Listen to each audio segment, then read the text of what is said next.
Olá, segundo ano.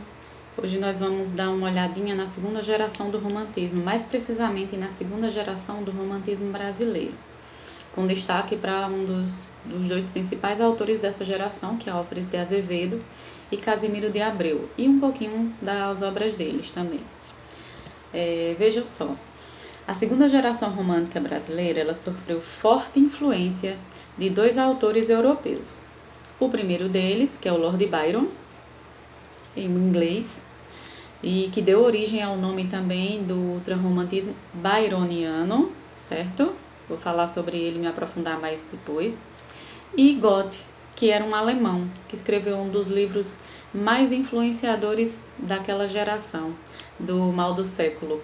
Então vejam só, Byron, ele deu origem ao termo byronismo, que foi suas obras em si, os seus temas mais góticos, mais melancólicos, mais pessimistas, eles influenciaram muitos autores brasileiros. E ele não era uma pessoa muito adepta a padrões formais, não. Byron, apesar de casado, era adepto de orgias, teve mais de 250 mulheres e alguns homens, segundo a biografia dele.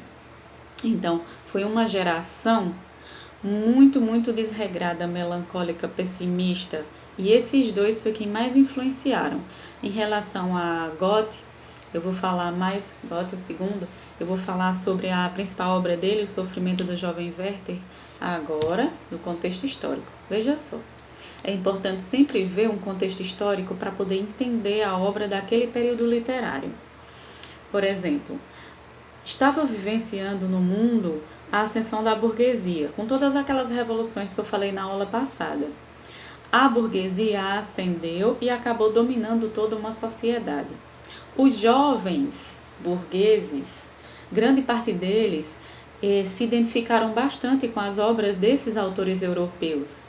E por isso que nós temos nossas obras da segunda geração tão melancólicas, tão pessimistas, tão góticas. Isso porque essa geração jovem acabou sofrendo influência desses dois autores. Agora vejam só, por que é tão importante falar sobre um livro, O Sofrimento do Jovem Werther? É um livro de Goethe, do alemão Goethe, e ele gerou em toda a Europa um efeito, é chamado efeito Werther. Os Sofrimentos do Jovem Werther é um livro narrado em terceira pessoa. Ele fala sobre o personagem central Werther, um jovem, lógico, que se apaixonou por Charlotte. O amor era correspondido, um amor muito intenso era correspondido, porém não dava para os dois ficarem juntos porque Charlotte havia sido prometida a um outro rapaz. Então, a cada capítulo, a cada acontecimento do livro, o Werther ficava ainda mais apaixonado por Charlotte. E para ele, o seu mundo, todo o seu futuro, tudo que ele pensava resumia-se só a Charlotte. E o final do livro é um final trágico, porque Werther acaba cometendo suicídio. Então é um livro que começa a trabalhar sobre depressão. Por que efeito Werther?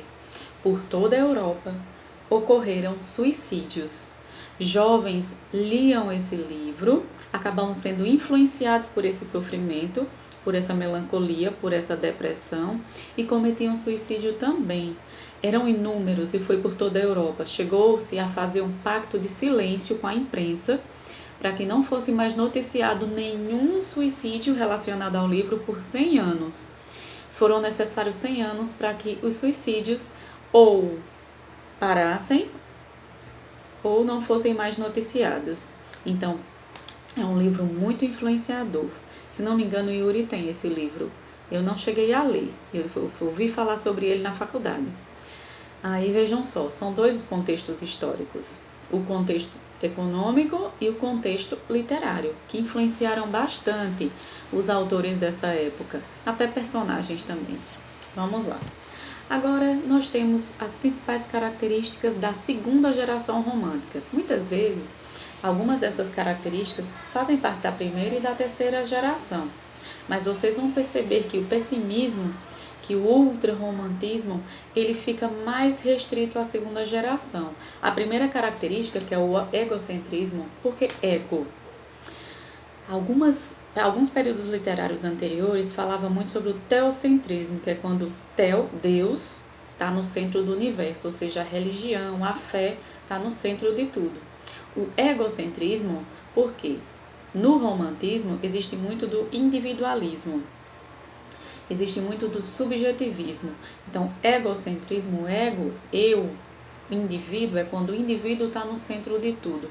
O sentimento, o sofrimento daquele eu lírico, daquele personagem, daquele indivíduo, ele se sobressai sobre o resto do mundo. É como se o mundo fosse simplesmente um cenário para todo aquele sofrimento dele. Então, as obras dessa geração dificilmente falarão sobre problemas sociais, sobre problemas que estavam acontecendo no mundo, no caso, os conflitos que estavam acontecendo no mundo.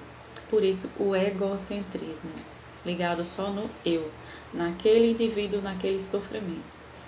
Segunda característica, sentimentalismo exagerado. Como vocês viram, o jovem Werther, o mundo resumia-se só a Charlotte. Tudo que ele respirava, que ele comia, que ele vivia, que ele dormia, tudo dizia respeito ao sentimento dele por Charlotte. Era exagerado. Por quê? Existia uma idealização amorosa durante o romantismo. Os personagens e as histórias contavam amores perfeitos, amores de sonhos. Eram basicamente uma utopia, que é um mundo de sonhos. E dentro dessa utopia existiam dois termos importantes para vocês entenderem segundo o romantismo, que é o amor e a amada.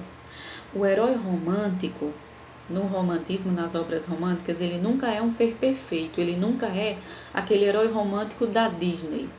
Ele é alguém que bebe, alguém que vai para noitadas, alguém que contesta os padrões sociais.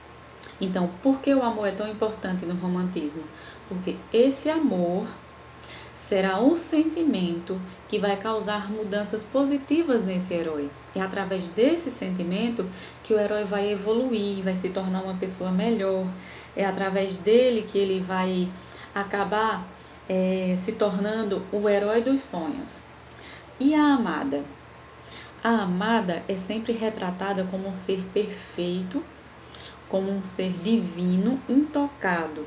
E para o herói, a amada é sempre um ser, como é que eu posso dizer, acima dele, como se ele não merecesse. Porém, o amor por essa amada é aquilo que vai movê-lo em direção a essa evolução, certo? Por isso esse sentimentalismo exagerado, porque ele é capaz de modificar a personalidade desse herói. Agora, forte tom depressivo.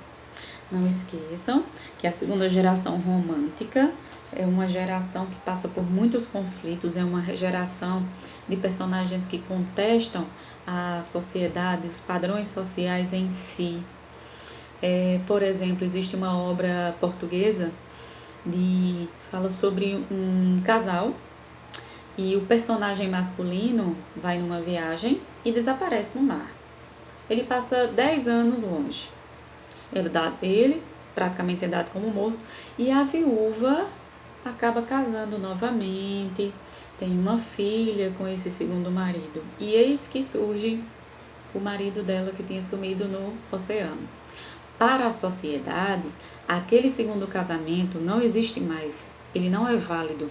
E a filha que ela teve com esse segundo marido é como se fosse não faz parte do casamento. Para a sociedade, ela é algo impuro, é algo que não faz parte dos padrões.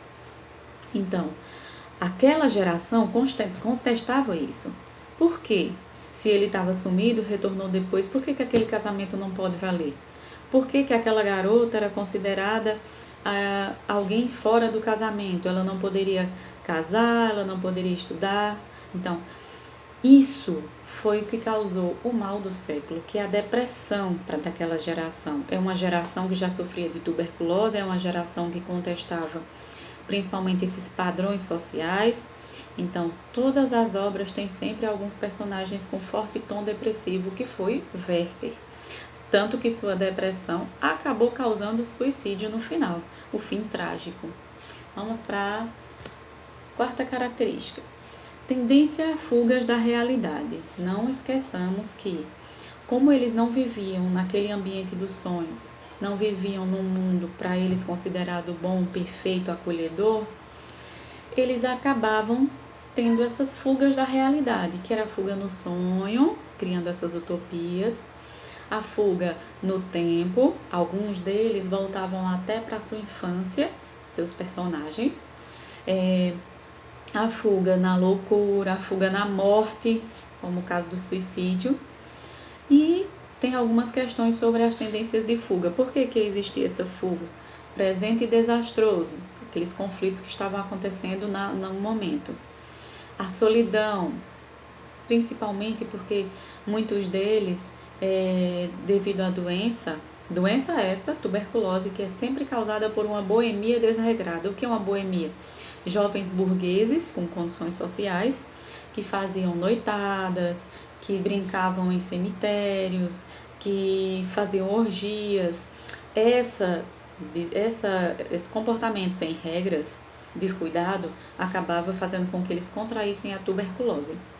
Então, essa doença, a perspectiva de uma morte jovem, fazia com que eles sentissem essa necessidade de uma fuga dessa realidade de sofrimento deles.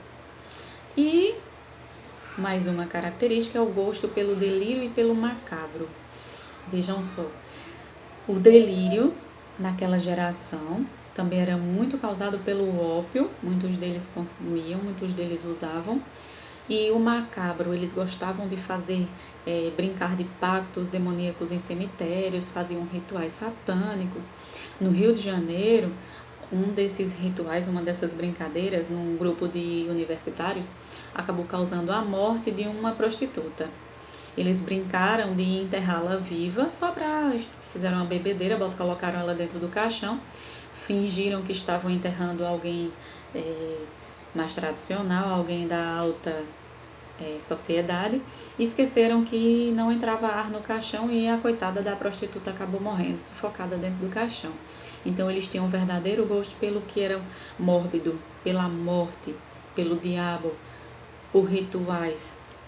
Acho que era meio que uma perspectiva de vou morrer jovem, então vamos brincar com isso também. Porque a morte para eles não era algo trágico, algo triste. De certa forma era como se fosse uma fuga, um fim de sofrimento, uma mudança para uma nova realidade. Agora vamos falar um pouquinho sobre os autores. O primeiro deles, um dos de maior destaque na nossa literatura, foi Álvares de Azevedo. Mais um dos autores que morreu bastante jovem. Ele tem um dos seus poemas mais famosos, é A Lira dos 20 Anos, que ele fez bem antes do seu falecimento. É quase como um prenúncio, é quase como se ele estivesse tendo essa premonição de que morreria tão jovem. E como tantos os outros, ele morreu de tuberculose. Ele teve A Lira dos 20 Anos, que são esses poemas, que eu vou mostrar um pedacinho para vocês. Ele fez também Macário, que é uma peça teatral, e Noite na Taverna, que é um livro de contos, certo? Vejam só. Um pouquinho sobre os poemas dele, Lira dos 20 Anos, só peguei um trechinho. Lembrança de morrer. Quando em meu peito rebentar-se a fibra, tá falando sobre o coração, ataque cardíaco e tudo mais. O último suspiro, que o espírito enlaça a dor vivente, não derrame por mim nenhuma lágrima em pálpebra demente, e nem desfolhem na matéria impura a flor do vale que adormece ao vento.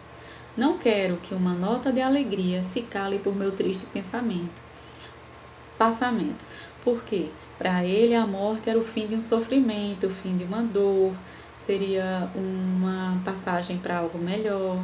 E eles tinham um verdadeiro fascínio pelo mórbido, pela morte, por tudo que está relacionado ao gótico. O segundo autor também importantíssimo, não esqueçam, nós temos nesse trechinho aí, nós temos o escapismo, que é a fuga na morte, nós temos também o sentimentalismo exagerado, o eu, tá bom? Tá sempre acima de tudo aí também, que é o egocentrismo. São todas características da segunda geração romântica. Vamos lá, próximo.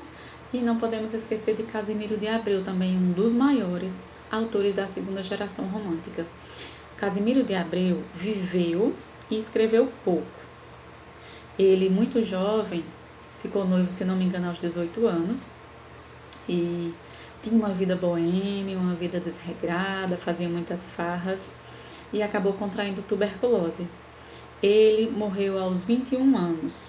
Então, como ele era muito jovem, a maioria dos seus poemas tinha uma fuga no tempo. Ele voltava sempre para a sua infância. Acho que para ele foi um momento de maior felicidade antes da depressão. Seu único livro, As Primaveras, bem famoso e tem muitas das características do romantismo também. Vejam só. O nome do poema é Meus 8 Anos. Tem aquela fuga no tempo, onde ele volta para a infância, que foi o momento de maior felicidade dele. Característica também do ultrarromantismo, que é a segunda geração romântica. Oh, que saudades que tenho da aurora da minha vida. Lembra que a aurora é o nascer do sol. A luz geralmente traz felicidade, então o dia representa momentos felizes. Da aurora da minha vida, da minha infância querida, que os anos não trazem mais. Ou seja, já está dizendo que agora, esse momento presente da vida dele, adolescência, início da fase adulta, ele já não é mais feliz. Ele já não tem mais aquela felicidade, aquela simplicidade, aquela pureza de sua infância. Em vez de mágoas de agora, viu? O presente dele geralmente indica uma decepção, sofrimento. Eu tinha dessas delícias, da minha mãe as carícias e beijos da minha irmã. E ele já cita duas coisas boas do passado dele, da infância dele. Então, só recapitulando, nós temos uma segunda geração pessimista, egocêntrica. Nós temos uma geração ultrarromântica que idealiza o amor. E principalmente é uma geração que morreu jovem, muito embora tenha deixado bastantes obras para nós. E foi uma geração influenciada por dois autores europeus, que foi Lord Byron, o inglês, e Goethe, o alemão, que foi o autor dos Sofrimentos do Jovem Werther, livro que causou uma onda de suicídios pela Europa naquela época. Todos com tons depressivos, todos com tons mórbidos, com tons mais góticos. E nós tivemos as características também do romantismo. Então, fiquem revendo, anotem muita coisa que não tem no livro de vocês. O livro de vocês só deu uma pinceladinha, tá bem simples, bem resumido. Então, façam as anotações e se aprofundem mais nesses dois autores também. É importante fazer mais pesquisa sobre eles. Entender a vida deles é entender suas obras. Nós temos para hoje uma página de literatura para vocês entregarem até às 10 da noite, que é a página 319, certo? A data tá aí, dia 26/5, para deixar bem claro que é para hoje. Então, tchau, até o próximo encontro.